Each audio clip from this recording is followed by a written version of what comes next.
नमस्कार दोस्तों, आप देख रहे हैं सरकारी जॉब न्यूज़ और इस वीडियो में आपके लिए वीकली करंट अफेयर लेकर आ गए हैं, जिसमें हम बात करने वाले हैं 29 जनवरी से 4 फरवरी तक के करंट अफेयर की। इसमें हम स्टैटिक जीके के साथ साथ सारे करंट अफेयर को रिवाइज करते हुए चलेंगे। इस वीडियो में आपको वो सारी इंफॉर्मेशन दी जाएगी, क्वेश्चन से रिलेटेड जो भी स्टैटिक जीके होगा उसको सभी को कवर किया जाएगा।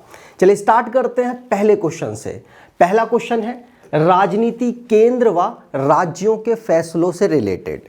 तो पहला क्वेश्चन है यहाँ पर, राष्ट्रपति भवन में स्थित मुगल गार्डन का नया नाम बताएं। तो राष्ट्रपति भवन में आपको मालूम होना चाहिए मुगल गार्डन अवेलेबल है और इसका नया नाम रखा गया है क्या?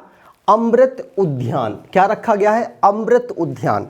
ध्यान रखिएगा, पूछा जा सकता है आपसे, तो इसका नया नाम आपको मालूम होना चाहिए। अगर इसकी बात करें तो ये जो उद्यान रखा गया है, अमृत उद्यान, क्यों रखा गया है आपको बता दूं। हम अमृत काल जो आज़ादी का 75वां साल है वो हम मना रहे हैं और उसी के उपलक्ष्य में इस नाम को रखा गया है। यहाँ पर अगर इस गार्डन की बात करें तो दिल्ली में अवेलेबल है, दिल्ली में राष्ट्रपति भवन में ये अवेलेबल है। और रिसेंटली में अभी हमने जो राजपथ है उसका नाम भी चेंज किया था, क्या? कर्तव्य पथ नाम रखा गया था। मुगल गार्डन की बात करें तो 1911 में रायसीना की पहाड़ियों को काटकर इसको डेवलप किया गया, ये ध्यान रखिएगा। और साथ साथ इसका डिज़ाइन किसने तैयार किया? तो आंसर होगा सर एडविन लुटियन ने इसका डिज़ाइन तैयार किया। ठीक, चलिए आगे बात करें। अगला क्वेश्चन है, ऑरेंज फेस्टिवल का तीसरा संस्करण किस राज्य में आयोजित किया गया? तो ऑरेंज फेस्टिवल नॉर्मली अलग अलग स्टेट्स में काफ़ी ज़्यादा ऑरेंज होते हैं, लेकिन नागालैंड अपने राज्य में इसको ऑर्गेनाइज कराता है। तो नागालैंड यहाँ पर आंसर बिल्कुल सही होगा। नागालैंड को ऑरेंज के माध्यम से बहुत सारा रेवेन्यू प्राप्त होता है। और यहाँ पर एक गांव है, कौन सा गांव? रसोमा गांव। रसोमा गांव में 35,000 पेड़, लगभग 35,000 पेड़ ये संतरों के, ऑरेंज के अवेलेबल हैं और उन्हीं के वहाँ पर जो किसान हैं उनके प्रमोशन के लिए इसको ऑर्गेनाइज कराया गया। ये 3rd नंबर का है, ध्यान रखिएगा। नागालैंड हमारे नॉर्थ ईस्ट का एक स्टेट है जिसकी कैपिटल है कोहिमा, राज्यपाल है जगदीश मुखी, इनको अतिरिक्त प्रभार दिया गया है। ये ऑलरेडी असम के गवर्नर हैं, मतलब असम के राज्यपाल हैं, इनको नागालैंड का अतिरिक्त प्रभार दिया गया।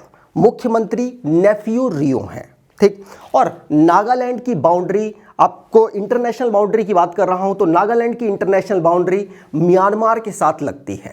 ठीक, चलिए अगला क्वेश्चन है, भारत ने सिंधु जल संधि की समीक्षा और संशोधन करने के लिए किस देश को नोटिस भेजा है? आपको मालूम होना चाहिए भारत लैंड के साथ 7 देशों के साथ बाउंड्री को टच करता है और 2 देशों के साथ वाटर की बाउंड्री टच करता है। इन्हीं 7 देशों में से एक देश के साथ ये जो सिंधु जल संधि हो रखी है और ये देश है पाकिस्तान। तो पाकिस्तान के साथ ये संधि हुई थी 1960 में, जिसमें भारत से निकलने वाली 6 नदियों का बंटवारा किया गया था। और इसीलिए पाकिस्तान कुछ अड़चन पैदा कर रहा है, जिसकी वजह से नोटिस इनको दिया गया है कि आप संधि का उल्लंघन कर रहे हैं। अब ये संधि में 6 नदियां आप यहां पर देख सकते हैं। ऊपर की 3 नदियां तो पाकिस्तान के कंट्रोल में दे दी गई, जिसमें से सिंधु, जिसे इंग्लिश में इंडस, झेलम और चेनाब कहते हैं। नीचे की जो 3 नदियां हैं, ब्यास, सतलुज और रावी, ये 3 नदियों का कंट्रोल, मतलब वाटर का कंट्रोल, वाटर का नियंत्रण भारत के पास है। इसी के ऊपर विवाद हो रखा है और भारत ने नोटिस दिया हुआ है। इसके लिए आप हमारी जो रेगुलर वीडियो होती है पूरी डिटेल के लिए आप उसको ज़रूर फॉलो करें, आपको बहुत बेनिफिट मिलने वाला है। चलिए अगले क्वेश्चन की बात करें तो अगला क्वेश्चन है, लाडली बहना योजना किस राज्य में शुरू की गई? तो लाडली बहना योजना स्टार्ट की गई है मध्य प्रदेश में। शिवराज सिंह चौहान जी के द्वारा इसको स्टार्ट किया गया 28 जनवरी को। कहां पर? तो नर्मदा जयंती के अवसर पर वो अवेलेबल थे। उस जयंती के वो जो अवसर था, नर्मदा का जो उत्सव था, उसमें उन्होंने इसकी घोषणा की है, लाडली बहना की। इसके अंतर्गत होगा क्या, तो आपको बता दूं, इसके अंतर्गत जो भी राज्य की महिलाएं हैं, ऑलमोस्ट सभी महिलाएं, कोई भी धर्म की हो, कोई भी जाति की हो, सभी महिलाओं को इसमें इंक्लूड किया गया है और हर महीने 1,000 रुपया इसमें सरकार उनको देगी। लेकिन आपको बता दूं, इसमें उन महिलाओं को हटाया गया है, एक्सट्रैक्ट किया गया है जो महिलाएं इनकम टैक्स देती हैं, ठीक। और ये सुविधा अब आने वाले महीनों में मिलने लग जाएगी, ये सरकार के द्वारा अनाउंस किया गया है। मध्य प्रदेश की बात करें तो इसकी कैपिटल भोपाल है।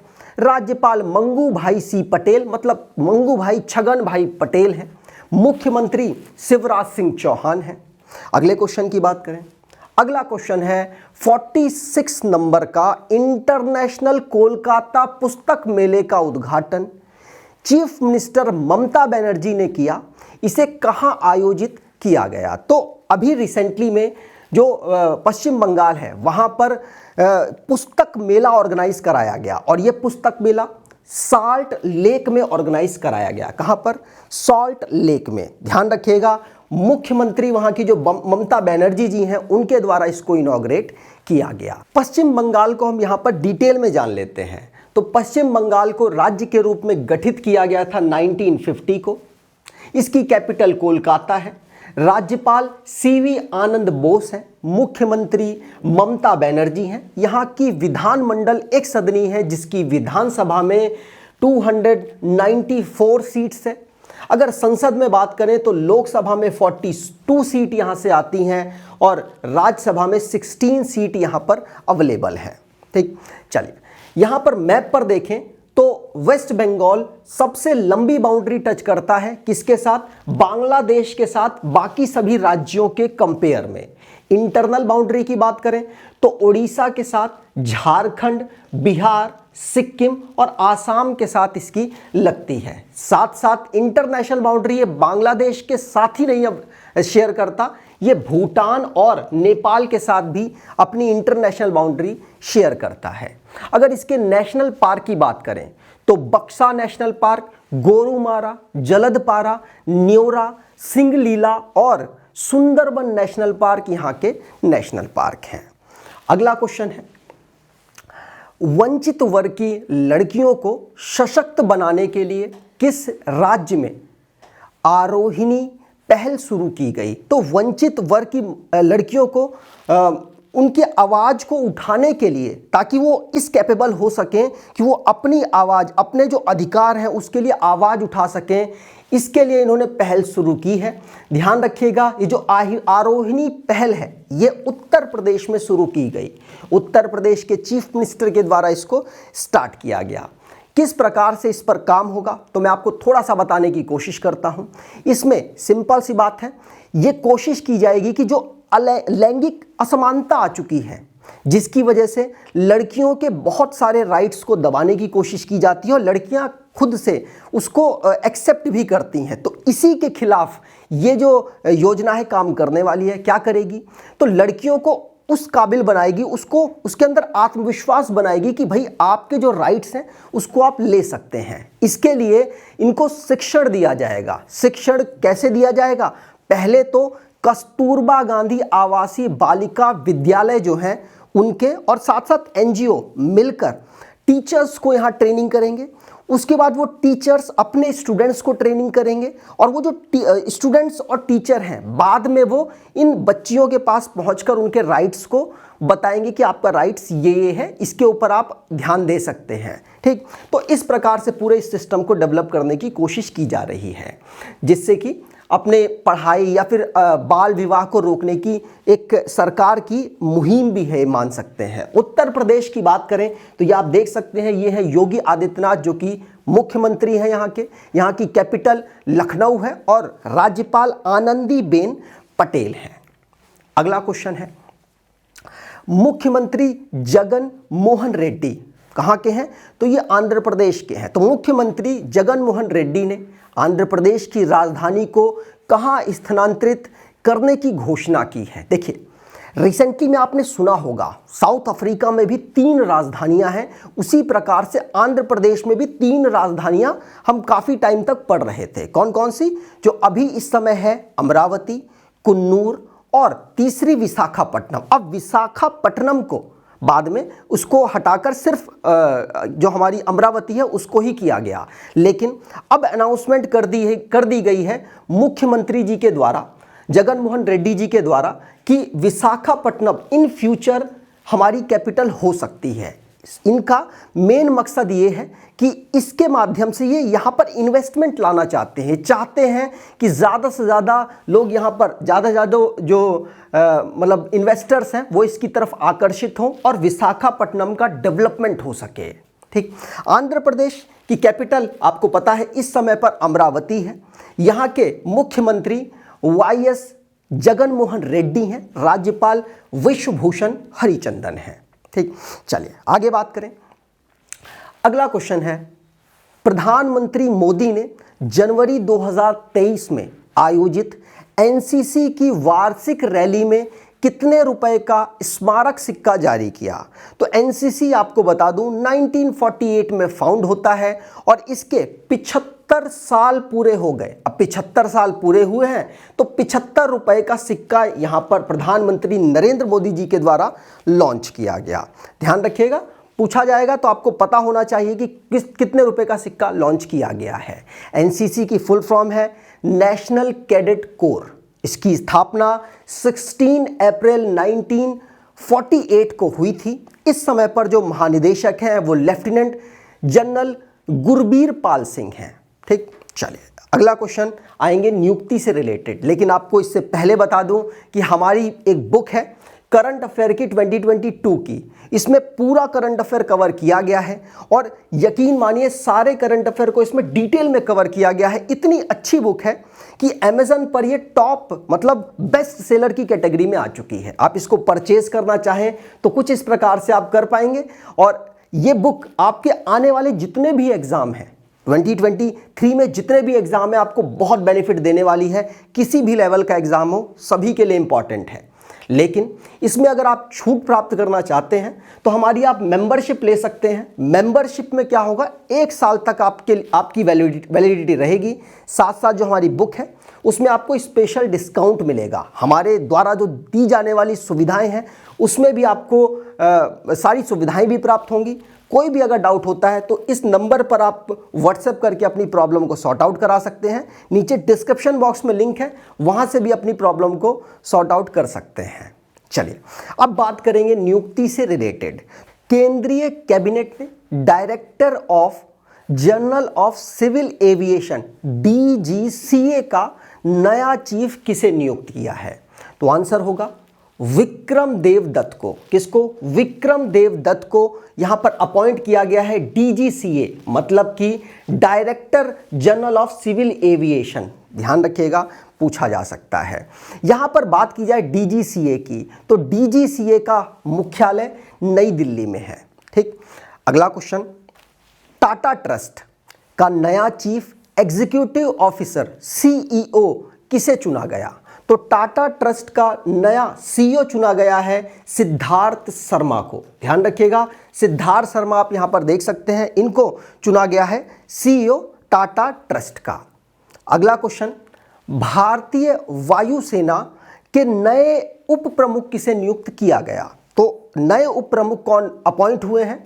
आंसर होगा अमरप्रीत सिंह। कौन? अमरप्रीत सिंह। तो अमरप्रीत जी उप प्रमुख नियुक्त हुए हैं हमारी भारतीय एयरफोर्स में। ध्यान रखिएगा, इंडियन एयरफोर्स में उप प्रमुख ये अपॉइंट हुए हैं। अगर इंडियन एयरफोर्स की बात की जाए तो इसका मुख्यालय नई दिल्ली में है। स्थापना इसकी 8 अक्टूबर 1932 को होती है और 8 अक्टूबर को ही हम वायुसेना दिवस भी ऑब्जर्व करते हैं। अगर इसके प्रमुख की बात करें, वायुसेना के प्रमुख की बात करें तो विवेक राम चौधरी जी हैं जो कि 27वें नंबर के हैं। ठीक, चलिए अगला क्वेश्चन है, राष्ट्रीय खनिज विकास निगम ने किस बॉक्सर को अपना ब्रांड एम्बेसडर बनाया? तो जो NMDC है, मतलब कि नेशनल मिनरल डेवलपमेंट कॉरपोरेशन, इसने अपना ब्रांड एम्बेसडर किस बॉक्सर को बनाया है? तो आंसर होगा निकहत जरीन को। किसको? निकहत जरीन को। इंपॉर्टेंट क्यों है? क्योंकि आपको पता होगा बॉक्सिंग में वर्ल्ड लेवल की जो एक ट्रॉफी होती है, वर्ल्ड लेवल के जो रिप्रेजेंट किया जाता है, उसमें भारत की 5वीं महिला ये बनी है जो कि वहां पर गोल्ड मेडल इन्होंने प्राप्त किया है। और साथ साथ तेलंगाना से बिलोंग करती हैं और जो ये NMDC है, खनन से रिलेटेड काम करती है, ये भी हैदराबाद मतलब तेलंगाना बेस्ड है, इसीलिए इन्होंने इनको ब्रांड एम्बेसडर भी बनाया है। ठीक, यहां पर बात करें तो ये PSU है, भारत की नवरत्न PSU है। इसकी स्थापना 1958 में की गई थी। अगला क्वेश्चन है, UPSC ने भारत के नए drugs controller general of India के रूप में किसके नाम की सिफारिश की है? तो UPSC ने किसके नाम की? आंसर होगा डॉक्टर राजीव रघुवंशी के नाम की UPSC ने यहां पर सिफारिश की है कि इनको नया ड्रग कंट्रोलर जनरल बनाया जाना चाहिए। तो अब इनके नाम की सिफारिश हुई है, ये यहां पर अपॉइंट होंगे। अब यहां से हम बजट से रिलेटेड क्वेश्चंस की बात करेंगे। आपको बता दूं, बजट से रिलेटेड हमारे एक स्पेशल वीडियो है, डेडिकेटेड वीडियो है, आप उसको जरूर देखिएगा। छोटे छोटे पॉइंट वहां पर कवर किए गए हैं, यहां पर सिर्फ हम उसके ओवरव्यू लेकर चलेंगे ताकि आपका रिवीजन हो जाए। ठीक, चलिए बात करते हैं पहले क्वेश्चन की। तो पहला क्वेश्चन है, संसद में पेश की गई इकोनॉमिक सर्वे के अनुसार वित्त वर्ष 2023-24 में देश की GDP ग्रोथ रेट का अनुमान क्या है? तो आंसर है 6 से लेकर 6.8 तक यहां पर अनुमान किया गया है। ध्यान रखिएगा, सर्वे इकोनॉमिक सर्वे ने GDP का यहाँ मतलब अनुमान लगाया, जिसमें बोला गया कि 6 से लेकर 6.8 तक हमारी GDP रह सकती है। अब यहाँ पर अगर बात करें पिछले वित्त वर्ष में उन्होंने कितना अनुमान लगाया था, तो 7% का अनुमान लगाया था और उससे पिछले में 8.7% का अनुमान लगाया गया था। ठीक, अगला क्वेश्चन है, बजट 2023-24 में केंद्र सरकार ने कितने रुपए के खर्च का लक्ष्य रखा है? तो आंसर होगा केंद्र सरकार ने 45.03 लाख करोड़ का मतलब खर्च का रखा है कि हम इतना खर्च करने वाले हैं। ठीक, चलिए यहां पर आप देख सकते हैं निर्मला सीतारमण जी जो हमारी फाइनेंस मिनिस्टर हैं, उनके द्वारा बजट को पेश किया गया एज यूजुअल, जो फाइनेंस मिनिस्टर के द्वारा किया जाता है, और इनके द्वारा ये घोषणा की गई कि हमारा इतना लक्ष्य है खर्च करने का। ठीक, चलिए आगे बात करें तो अगला क्वेश्चन है, बजट 2023-24 में वित्त मंत्री निर्मला सीतारमण जी हैं ने राजकोषीय घाटे फिस्कल डेफिसिट का लक्ष्य GDP का कितना प्रतिशत रखा है? तो इनके अनुसार हमें फिस्कल डेफिसिट हो सकता है, राजकोषीय घाटा कितना हो सकता है? तो आंसर 5.9% का इन्होंने रखा है कि इतना हम फिस्कल डेफिसिट में रहेंगे। ठीक, यहां पर आप देख सकते हैं। अगला क्वेश्चन है, बजट 2023-24 में केंद्र सरकार ने कितनी रकम का विनिवेश डिसइन्वेस्टमेंट का लक्ष्य तय किया? तो डिसइन्वेस्टमेंट मतलब जो सरकार के पास कंपनियां हैं या फिर जो भी एसेट्स हैं उनको यहाँ पर उनसे बेनिफिट्स उठाया जाएगा, उनसे पैसों का बेनिफिट उठाया जाएगा। और कितने का टारगेट रखा गया है? तो 51,000 करोड़ का टारगेट रखा गया है। तो 51,000 करोड़ का यहाँ पर टारगेट है डिसइन्वेस्टमेंट करने का। ठीक, चलिए अगला क्वेश्चन है, बजट 2023-24 में रक्षा मंत्रालय को कितनी रकम आवंटित की गई? तो रक्षा मंत्रालय को कितनी रकम यहां पर दी गई है? आंसर होगा 5.93 लाख करोड़ रुपए हमारे रक्षा मंत्रालय को दिए गए हैं। ठीक, अब आप अगर बहुत डिटेल में पढ़ना चाहते हो उस वीडियो को जरूर प्रेफर कीजिएगा, उसमें बेसिक बातें सभी कवर की गई हैं। अगला क्वेश्चन है, बजट 2023-24 में नया इनकम टैक्स चुनने वालों को छूट की लिमिट 5 लाख से बढ़ाकर कितना करने का ऐलान किया गया? तो आंसर होगा 7 लाख यहां पर ऐलान किया गया है। मतलब ये आप यहां पर देख सकते हैं, ये पुराना टैक्स स्लैब है जिसमें क्या होता है, मान लीजिए अगर आप 7 लाख रुपए कलेक्टिवली का मतलब आपकी इनकम, आपने जो भी कहीं कोई बीमा करा रखा है तो उसका पूरा कलेक्टिवली अमाउंट अगर 7 लाख होता है तो आपको छूट मिलेगी। पहले 5 लाख थी, अब 7 लाख हो गई है।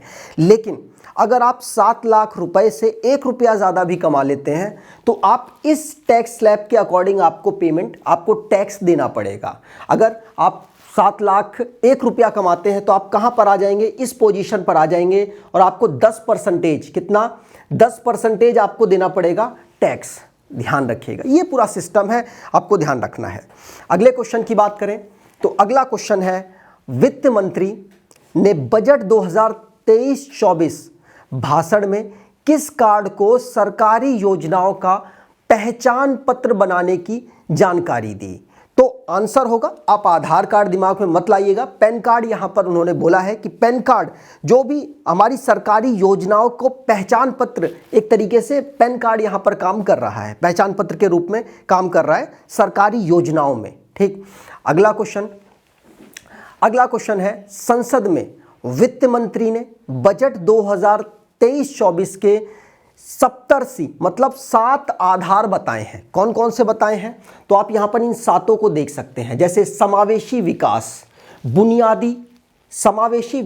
बुनियादी ढांचे और निवेश, वंचितों को वरीयता और हरित विकास, साथ साथ क्षमता विस्तार, युवा शक्ति और वित्तीय क्षेत्र। ये 7 वित्त मंत्री के द्वारा बताए गए हैं जो कि बजट के आधार हैं। ठीक, चलिए अगले क्वेश्चन आएंगे आपके लिए सैन्य अभ्यास से रिलेटेड। तो सैन्य अभ्यास में पहला क्वेश्चन है, सीमा सुरक्षा बल ने ऑप्स अलर्ट युद्ध अभ्यास को किस राज्य में आयोजित किया? तो ऑप्स जो अलर्ट अभ्यास है इसको गुजरात और राजस्थान में स्टार्ट किया गया। क्यों किया गया? सिंपल सी बात है, हम इस बार का रिपब्लिक डे ऑब्जर्व कर रहे थे, कुछ गड़बड़ ना हो जाए इसीलिए बीएसएफ के द्वारा इसको आयोजित किया गया। 21 जनवरी से लेकर 28 जनवरी तक इसको आयोजित किया गया है।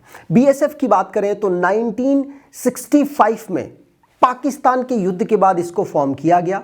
मुख्यालय इसका नई दिल्ली है। आदर्श वाक्य इसका ड्यूटी अनटू डेथ है। इसके अगर महानिदेशक की बात करें तो अतिरिक्त प्रभार मिला हुआ है सीआरपीएफ के महानिदेशक को। क्या नाम है उनका? सुजॉय लाल थाउसेन। ठीक, यहां पर अगर हम बात कर लेते हैं, जब बात ही हुई है तो सारे केंद्रीय सशक्त बल की, तो सीएपीएफ की, यहां पर सीएपीएफ में असम राइफल्स आता है जिसको फाउंड किया गया था 1935 में। अब सीआईएसएफ जिसको केंद्रीय औद्योगिक सुरक्षा बल कहते हैं उसको फाउंड किया गया था 1969 में। CRPF central reserve police force जिसको कहते हैं हिंदी में केंद्रीय रिजर्व पुलिस बल, जिसको 1939 में फाउंड किया गया। उसके बाद आईटीबीपी जिसको 1962 में, एनएसजी 1984 में फाउंड किया गया, एसएसबी 1963 में, बीएसएफ 1965 में। ये सातों के सातों जो बल हैं ये होम मिनिस्ट्री के अंतर्गत आते हैं। कंफ्यूज मत होइएगा, आप डिफेंस मिनिस्ट्री मत सोचिएगा। ठीक, चलिए अगला क्वेश्चन आएंगे आपके लिए इवेंट से रिलेटेड। तो इवेंट से रिलेटेड में पहला क्वेश्चन है आपके लिए, ब्रिक्स शिखर सम्मेलन 2023 का आयोजन किस देश में होगा? तो ब्रिक्स आपको बता दूं 5 देशों का ये समूह है। इसका जो आयोजन, इसका सम्मेलन का आयोजन होने वाला है कहां पर? दक्षिण अफ्रीका में। तो डी ऑप्शन यहां पर बिल्कुल सही होगा। ब्रिक्स की बात की जाए तो 5 देश है यहां पर। ब्राजील, नाम से ही क्लियर होगा, बी मतलब ब्राजील, आर मतलब रशिया, आई मतलब इंडिया, सी मतलब चाइना और एस मतलब साउथ अफ्रीका।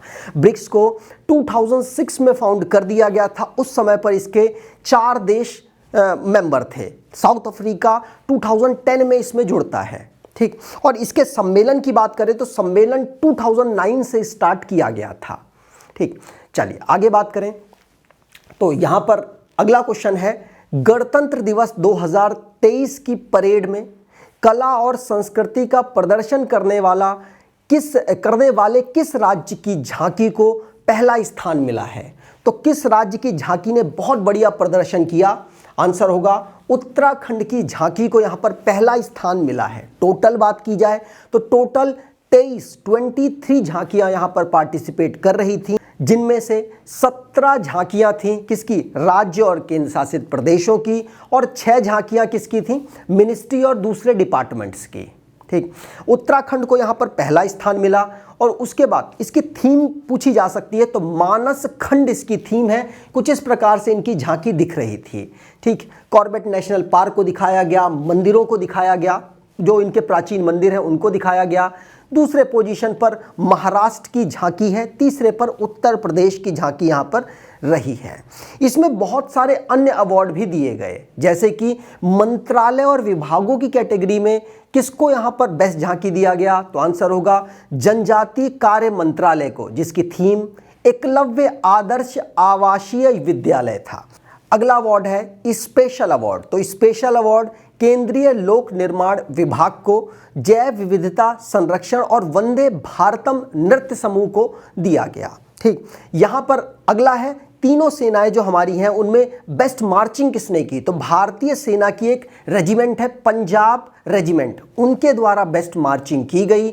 और अगला अवार्ड दिया गया था सीएपीएफ और अन्य जो सहायक बल हैं उनमें से जो सर्वश्रेष्ठ मार्चिंग टुकड़ी कौन बनी, तो आंसर होगा CRPF, central reserve police force. ठीक, चलिए अगला क्वेश्चन है, सुप्रीम कोर्ट ने जनवरी 2023 में चार्जशीट को कौन सा दर्जा दिया, तो चार्जशीट को कौन सा दर्जा दिया है, आंसर होगा प्राइवेट डॉक्यूमेंट का दर्जा दिया है सुप्रीम कोर्ट। ध्यान रखिएगा, सुप्रीम कोर्ट के इस समय पर चीफ जस्टिस ऑफ इंडिया कौन है, आंसर होगा जस्टिस डीवाई चंद्रचूड़ साहब, ये 50वें नंबर के हैं, ध्यान रखेंगे। अब अगले क्वेश्चन आपके लिए आएंगे खेल से रिलेटेड। तो खेल से रिलेटेड में पहला क्वेश्चन है, ऑस्ट्रेलियन ओपन 2023 का मेंस सिंगल का खिताब किसने जीता, तो मेंस सिंगल में आपको बता दूं सर्बिया के ये प्लेयर हैं जिनका नाम है नोवाक जोकोविच। नोवाक जोकोविच के द्वारा इस खिताब को जीत लिया गया। और इनका ये टोटल, अगर सारे ग्रैंड स्लैम की बात करें तो टोटल 22वां इनका ये खिताब था। सबसे ज़्यादा अगर देखें तो ये भी एक ऐसे प्लेयर है जिन्होंने सबसे ज़्यादा ग्रैंड स्लैम जीते हैं। नडाल, राफेल नडाल ने 22 और इन्होंने भी 22 खिताब अभी तक जीते हैं। अगर बात की जाए, 4 ग्रैंड स्लैम होते हैं, Australian open, French open, Wimbledon और यूएस। तो इन चारों में ऑस्ट्रेलियन इन्होंने 10 जीते हैं, फ्रेंच की बात करें तो इन्होंने 2 जीते हैं, 2 खिताब जीते हैं, विंबलडन इन्होंने 7 जीते हैं और यूएस ओपन इन्होंने 3 जीते हैं, टोटल हो गए 22। बात की जाए किस किस फील्ड में इसको कराया जाता है, तो देखिए ऑस्ट्रेलियन को हार्ड फील्ड में कराया जाता है। अब इसमें खेल लेंगे तो मिट्टी खराब हो जाएगी, खराब हो जाएगी तो सैंड जैसी बन जाएगी। तो अगला आ जाता है फ्रेंच, फ्रेंच को सैंड में कराया जाता है। उसके बाद अब मिट्टी उड़ रही है काफ़ी, तो आप पानी उसमें डाल देंगे ताकि बैठी रहे, तो उसमें घास उगाएगी, तो ग्रास में विंबलडन को कराया जाता है। अब उसमें खेल लिया आप तो घास को आप कुचल दोगे तो फिर वो लैंड बन जाएगी, तो लैंड में यूएस को कराया जाता है। तो इस तरीके से इसको ऑर्गेनाइज कराया जाता है। ठीक, चलिए अगले क्वेश्चन की बात करें तो अगला क्वेश्चन है, ऑस्ट्रेलियन ओपन 2023 का वुमेन सिंगल्स का खिताब किसने जीता, तो वुमेन सिंगल का खिताब आंसर होगा आर्यना सबालेंका। किसने, आर्यना सबालेंका ने यहाँ पर इस खिताब को जीत लिया है। इनका ये पहला खिताब है, पहला ग्रैंड स्लैम है। ये कहाँ से बिलोंग करती हैं, तो बेलारूस से ये बिलोंग करती हैं। ध्यान रखिएगा, पूछा जा सकता है, ये प्लेयर हैं। ठीक, यहाँ पर पूरी लिस्ट की बात करें तो बहुत सारे खिताब हुए, तो उनमें से किस किस को कौन कौन सा खिताब मिला उसकी जानकारी ले लेते हैं। जैसे कि बात की जाए मेंस डबल की, तो मेंस डबल में जेसन कुबलर और रिंकी हिचकांता ऑस्ट्रेलिया की जोड़ी है, इसने मेंस डबल को जीत लिया। अगर वुमेन्स डबल की बात करें तो बारबरा क्रेजकोवा और कैतरीना सिनिकाकोवा जो कि चेक रिपब्लिक की जोड़ी है, इसने इस खिताब को जीता। मिक्स डबल की बात करें तो राफेल माटोस और लुइसा स्टेफनी ब्राजील की ये प्लेयर हैं, इनके द्वारा इस खिताब को जीत लिया गया। ठीक, चलिए अगला क्वेश्चन है, सानिया मिर्जा ने जनवरी 2023 में अपना करियर का आखिरी ग्रैंड स्लैम कौन सा खेला, तो सानिया मिर्जा भारत की एक प्लेयर हैं और इनके द्वारा आखिरी ग्रैंड स्लैम खेला गया है ऑस्ट्रेलियन ग्रैंड स्लैम। याद रखिएगा, बी ऑप्शन यहां पर बिल्कुल सही होगा। सानिया मिर्जा, आपको क्लियर होना चाहिए कि भारत के लिए इन्होंने टोटल 6 ग्रैंड स्लैम जीते हैं। 6 ग्रैंड स्लैम, यहां पर आप लिस्ट देख सकते हैं। 2009 में जीता, 12 में जीता, 14 में, 15 में 2 जीते, विंबलडन भी जीता और यूएस भी जीता, और 16 भी इन्होंने ग्रैंड स्लैम जीता है। ठीक, ये ज़्यादातर जो जीत इनकी हुई है वो डबल्स में हुई है। ठीक है, चलिए आगे बात करें। तो ये इनकी थोड़ी विशेषताएं हैं, आगे बात करते हैं। अगला क्वेश्चन है, ICC mains T20 cricketer of the year award जीतने वाले पहले भारतीय कौन बने? तो ICC men's T20 cricketer of the year का अवार्ड पहली बार किसी भारतीय ने जीता है, अभी तक नहीं जीता था। आंसर होगा, इनका नाम है सूर्य कुमार यादव। सूर्य कुमार यादव ने बेहतरीन परफॉर्मेंस किया 2022 में और उसके बाद इनको इस खिताब के लिए चुना गया। यहाँ पर बात की जाए भारत के और दूसरे जो प्लेयर्स हैं उन्होंने वनडे में जीत रखा है, टेस्ट में जीता है, लेकिन ये इकलौते हैं जिनको टी20 में आईसीसी का cricketer of the year award मिला है। ठीक, यहां पर आप इनको देख पाएंगे। अगला क्वेश्चन है, ICC men's Test cricketer of the year 2022 का अवार्ड किस खिलाड़ी ने जीता? तो आईसीसी, अगर बात की जाए आईसीसी के Test cricketer of the year की मेंस में, तो आंसर होगा बेन स्टोक। इंग्लैंड के ये कैप्टन है, इनको ये अवार्ड मिला है टेस्ट में। ठीक, चलिए अगला क्वेश्चन है, ICC mains one day cricketer of the year 2022 का अवार्ड किस खिलाड़ी ने जीता? तो आंसर होगा, पाकिस्तान के ये कैप्टन है बाबर आजम। बाबर आजम को वनडे में मिला है। तो ध्यान रखिएगा तीनों का नाम, सूर्य कुमार यादव टी20 में, बेन स्टोक टेस्ट में और बाबर किसमें?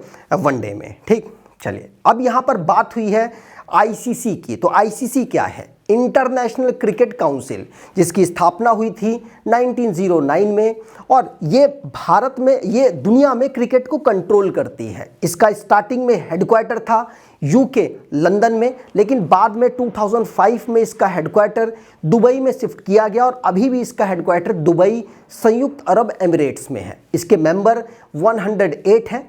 सीईओ की बात करें तो जियोफ एलार्डिस हैं, ऑस्ट्रेलिया से वो बिलोंग करते हैं। बाकी सारी ये लिस्ट आपके लिए लगा रखी है, एक बार ज़रूर इसको पढ़िएगा, लेकिन जो इंपॉर्टेंट है वो हमने क्वेश्चंस के माध्यम से करा दिए हैं। ठीक, अगला क्वेश्चन है, भारत ने किस टीम को हराकर पहला महिला अंडर 19 टी20 वर्ल्ड कप 2023 जीता? तो पहली बार ऐसा हुआ है कि भारतीय महिला टीम ने कोई आईसीसी का खिताब जीता है। और कौन सा खिताब जीता है? तो टी20 में, महिलाओं में अंडर 19 में टी20 वर्ल्ड कप जीता है। और किसको हराकर जीता है? तो इंग्लैंड को यहाँ पर हराकर इन्होंने जीत दर्ज की। तो यहाँ पर ए ऑप्शन बिल्कुल सही हो जाएगा। ठीक, यहाँ पर आईसीसी की बात कर ली है, दोबारा नहीं करेंगे। यहाँ पर हमारी टीम को सेलिब्रेट करते हुए आप देख पाएंगे। अगला क्वेश्चन है, FIH इंटरनेशनल हॉकी फेडरेशन पुरुष हॉकी विश्व कप 2023 का फाइनल किसने जीता? तो भारत में इसको ऑर्गेनाइज कराया जा रहा था, आपको पता होना चाहिए। भुवनेश्वर और राउरकेला में इसको ऑर्गेनाइज कराया जा रहा था, जिसमें जीत दर्ज की है जर्मनी की टीम ने। जर्मनी की टीम ने बेल्जियम को यहाँ पर हरा दिया और जीत दर्ज कर ली। ध्यान रखिएगा, बेल्जियम को हराने के लिए 5-4 से इन्होंने यहाँ पर जीत दर्ज की है, मतलब 5 गोल खुद ने किए और बेल्जियम ने 4 गोल किए। ठीक है, टोटल 15 टीमों ने यहाँ पर पार्टिसिपेट किया था। सबसे ज़्यादा बार बात की जाए किसने इस खिताब को जीत रखा है, तो भारत ने एक ही बार जीता है। लेकिन अगर बात करें पाकिस्तान की, तो पाकिस्तान ने 4 बार इस खिताब को जीता हुआ है। अगर जर्मनी की बात करें तो जर्मनी ने अभी तक टोटल 3 बार इस खिताब को जीत लिया है। ठीक, चलिए आगे बात करें। अगला क्वेश्चन है अवार्ड से रिलेटेड। जो भी अवार्ड से रिलेटेड क्वेश्चन आएंगे उनकी यहाँ पर चर्चा होगी। पहला क्वेश्चन है, केंद्र सरकार ने वर्ष 2023 में कितने लोगों को पद्म विभूषण अवार्ड दिए जाने की घोषणा की? तो पद्म विभूषण अवार्ड टोटल दिए जाने की घोषणा 6 लोगों को की गई है। मैं आपको बता दूं, टोटल 106 अवार्ड दिए जाएंगे पद्म अवार्ड, जिनमें से 6 अवार्ड होंगे पद्म विभूषण, और अगर बात करें 9 अवार्ड होंगे पद्म भूषण की, और पद्म श्री टोटल 91 अवार्ड दिए जाएंगे। ठीक, चलिए यहाँ पर आप देख सकते हैं कि लिस्ट लगाई हुई है 6 कौन कौन से लोग हैं। तो बालकृष्ण दोषी जी, मरणोपरांत इनको ये अवार्ड मिला है, आर्किटेक्चर थे। और जाकिर हुसैन साहब कला के क्षेत्र में से बिलोंग करते हैं, इनको भी पद्म विभूषण मिला है। MS कृष्णा पब्लिक अफेयर्स से की फील्ड से बिलोंग करते थे। दिलीप महानलोविस मरणोपरांत इनको ये अवार्ड मिला मेडिसिन के क्षेत्र से।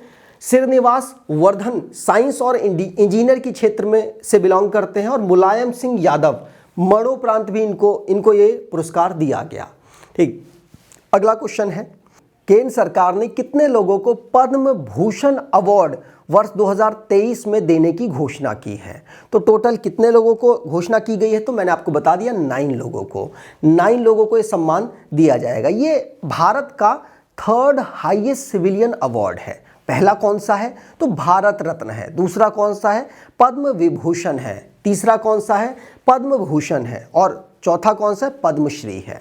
ठीक, ध्यान रखिएगा। यहाँ पर आप सभी लोगों को देख पाएंगे 9 के 9 लोग हैं, जो कि जिनमें से SL भरप्पा और कुमार मंगलम बिरला, दीपक धर, वाणी जयराम, स्वामी चिन्ना जियर और सुमन कल्याणपुर, कपिल कपूर और सुधा मूर्ति, कमलेश डी पटेल को यह अवार्ड मिला है। ठीक, अगला क्वेश्चन है, केंद्र सरकार ने कितने पद्मश्री अवार्ड वर्ष 2023 में देने की घोषणा की? तो कितने? मैंने आपको बताया 91 लोगों को यह अवार्ड दिया जाएगा। अब ये 91 की पूरी लिस्ट है। इनको मतलब याद करना थोड़ा सा टफ है, लेकिन कुछ आपको नाम बताता हूँ, इंपॉर्टेंट है, उनको ज़रूर देखिएगा। जैसे वी अप टू कुट्टन पोडवल, जो कि कौन सी पोजीशन पे है आप यहाँ पर देख पाएंगे। इनका नाम है ये यहाँ पर है, ये इनको ज़रूर याद रखिएगा। सोशल वर्क केरल से बिलोंग करते हैं। दूसरे कौन है? तो राकेश राधेश्याम जी, इनको भी याद रखिएगा, ये भी इंपॉर्टेंट पर्सन है। तो राकेश राधेश्याम झुंझुनवाला जी, मरणोपरांत इनको दिया गया। व्यापार और उद्योग महाराष्ट्र से बिलोंग करते हैं। ठीक है, और अगला रवीना टंडन जी को आप याद रख सकते हैं, उनको भी अवार्ड मिला है। तो रवीना टंडन जी कहाँ पर हैं? आप यहाँ देख पाएंगे रवीना टंडन जी, इनको ये 8 महाराष्ट्र से बिलोंग करती हैं, इनका नाम भी इम्पॉर्टेंट है। और शित्विक सान्याल, उनका नाम भी इम्पॉर्टेंट है, उनको भी ध्यान रखिएगा। ये रहे यहाँ पे ऋत्विक सान्याल जी के 8 उत्तर प्रदेश से बिलोंग करते हैं। और उसके बाद अरीज खम्बाटा, उनका नाम भी याद रखिएगा, वो भी इम्पॉर्टेंट है। कहाँ? वो यहाँ पे, ये रहे। तो खम्बाटा साहब को याद रखिएगा, व्यापार और उद्योग से बिलोंग करते हैं। ठीक, चलिए आगे बात करें। तो अगला क्वेश्चन आपके लिए आएगा, अगले क्वेश्चन आएंगे आपके लिए विदेश से रिलेटेड। पहला क्वेश्चन है, किस भारतीय मंत्री ने 18 से 20 जनवरी 2023 को मालदीव और श्रीलंका की यात्रा की? तो किसने की? तो हमारे विदेश मंत्री हैं S जयशंकर साहब, उनके द्वारा इस यात्रा को किया गया। भारत की बात करें तो टोटल 7 देशों के साथ लैंड और 2 देशों के साथ वाटर की बाउंड्री बनाता है। वाटर की बाउंड्री मालदीव और श्रीलंका के साथ ही बनती है। अगर इन 7 की बात करें तो काउंट कीजिएगा, पाकिस्तान, अफगानिस्तान, चाइना, नेपाल, भूटान, म्यांमार और बांग्लादेश के साथ लैंड की बाउंड्री, और श्रीलंका और मालदीव के साथ वाटर की बाउंड्री भारत की लगती है। इन्हीं दोनों देशों में भारत के जो विदेश मंत्री हैं S जयशंकर साहब, उन्होंने विजिट की है। इनके सहयोग के लिए यहाँ पर विजिट इन्होंने की है और साथ साथ इनकी मदद के लिए। तो पहले इन्होंने विजिट की मालदीव में। मालदीव की कैपिटल है माले, मुद्रा है रुपया और यहाँ के प्रेसिडेंट हैं इब्राहिम मोहम्मद सोलेह। अगर श्रीलंका की बात करें तो उसके बाद इन्होंने श्रीलंका में विजिट की। श्रीलंका की 2 कैपिटल हैं, श्री जयवर्धनापुरम कोट्टे विधायी कैपिटल है और कोलंबो कार्यकारी और न्यायिक कैपिटल है। मुद्रा की बात करें तो श्रीलंकाई रुपया है और राष्ट्रपति यहाँ के रानिल विक्रमसिंघे हैं, प्रधानमंत्री दिनेश गुणवर्धने हैं। ठीक, चलिए अगले क्वेश्चन की बात करें तो अगला क्वेश्चन है, चेक गणराज्य का राष्ट्रपति चुनाव जनवरी 2023 में किसने जीता? तो चेक रिपब्लिक, यहाँ पर बात की जा रही है चेक गणराज्य की, तो इसके राष्ट्रपति का चुनाव जीता है पेट्र पावेल ने। किसने? पेट्र पावेल ने यहाँ पर इस चुनाव को जीता है, ध्यान रखिएगा। यहाँ पर आप इनकी तस्वीर को भी देख पाएंगे। बात की जाए ये जो चेक गणराज्य है ये कहाँ पर अवेलेबल है, तो टोटल 7 महाद्वीपों में से यूरोप में ये अवेलेबल एक देश है जिसकी कैपिटल है प्राग, मुद्रा है चेक कोरुना। ठीक, अगले क्वेश्चन आएंगे आपके लिए पुस्तक से रिलेटेड। तो पुस्तक से रिलेटेड में पहला क्वेश्चन है, the poverty of political economics पुस्तक के लेखक कौन हैं? तो पॉवर्टी ऑफ पॉलिटिक्स इकोनॉमिक के लेखक हैं, आंसर होगा मेघनाथ देसाई। मेघनाथ देसाई आप यहां पर देख पाएंगे, इनके द्वारा इस पुस्तक को लिखा गया। अगले क्वेश्चन आएंगे आपके लिए दिवस से रिलेटेड। तो दिवस से रिलेटेड में पहला क्वेश्चन है, शहीद दिवस कब मनाया गया? तो शहीद दिवस 2 दिन मनाया जाता है। कब कब? तो 30 जनवरी को जब गांधी जी की हत्या की गई थी, और 23 मार्च को जब भगत सिंह, राजगुरु और सुखदेव को फांसी दी गई थी। इन दोनों दिवस में हम शहीद दिवस के रूप में ऑब्जर्व करते हैं। तो यहाँ पर बी और सी आपका आंसर सही होगा। गांधी जी को 30 जनवरी को नाथूराम गोडसे ने गोली मार दी थी, और भगत सिंह, राजगुरु और सुखदेव जिनको 23 मार्च को फांसी दे दी गई। अगला क्वेश्चन, भारतीय तटरक्षक दिवस कब मनाया जाता है? तो भारतीय तटरक्षक दिवस कब मनाया जाता है? आंसर होगा 1 फरवरी को इसको ऑब्जर्व करते हैं। ध्यान रखिएगा, क्यों ऑब्जर्व करते हैं? क्योंकि भारतीय तटरक्षक बल जिसकी स्थापना इसी दिन 1977 में होती है, भारतीय संसद के द्वारा तटरक्षक अधिनियम के माध्यम से इसकी स्थापना की जाती है। इस साल इसने 47वें नंबर का अपना जो दिवस है वो ऑब्जर्व किया है। अगले क्वेश्चन की बात करें तो अगला क्वेश्चन है, विश्व आर्द्रभूमि दिवस कब मनाया जाता है? तो वर्ल्ड वेटलैंड डे हम कब सेलिब्रेट करते हैं? आंसर होगा 2 फरवरी को। 2 फरवरी को इसको ऑब्जर्व किया जाता है। क्यों? क्योंकि इसी दिन 1971 में ईरान के शहर रामसर में आर्द्रभूमि रामसर कन्वेंशन को अपनाया गया था। इसका उद्देश्य आर्द्रभूमियों की उपयोगिता की जागरूकता को बढ़ाना है। उम्मीद करता हूँ आपको ये वीडियो अच्छी लगी होगी। वीडियो अच्छी लगी है तो आपसे अनुरोध करूँगा, वीडियो को लाइक कर दीजिएगा, चैनल को सब्सक्राइब कर लीजिएगा, और एटलीस्ट अपने कुछ दोस्तों तक वीडियो को शेयर ज़रूर कीजिएगा। धन्यवाद।